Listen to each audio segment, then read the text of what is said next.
Beleza? E o próximo rachador que vai chutar aqui pra ver quem é. O próximo rachador é o Daniel, lá da equipe Caverna, certo? Esse projeto do Daniel não tem no canal. O Diego tem. Daniel tem, mas o projeto do Chile deve ter um estrada. Esse projeto dele aqui é o Chile. Eles falam que não. Beleza? Que é esse aqui, ó.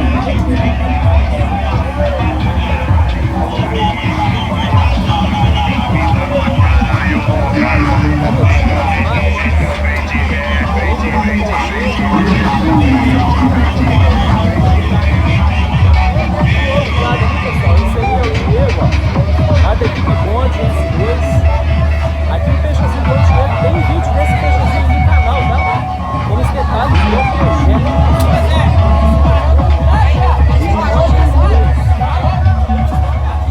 Aí galera, o Dinheiro, um abraço aí, Xandinho, da equipe Bonde S2. Grandes parceiros aí do novo canal. Deixa eu ver se eu consigo mostrar aqui, galera, a parte do painel de modo do carro do Diego. Aí, ó, mais um bravo aí da equipe Bonde S2. Aí, galera, ó, Peixozinho do Diego. Tocou nele com a joia, 40 mil, bandinha 9.8. É isso aí, se você saber mais, só entra no canal lá que eu fiz completo, beleza, galera? Os detalhes aí. Bora lá pro meio da arena. Pra achar um lugarzinho que escreve aqui no meio de fogo aqui, ó. Então vem direto pra falar que meu pai que o meu som tá forte demais. O meu som tá forte demais. O meu som tá forte demais. Então vem direto, vem direto pra Maria, encosta aqui. Vem direto,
S2 faz tremer até o chão.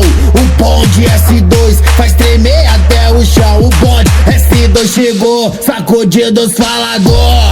Tem que respeitar.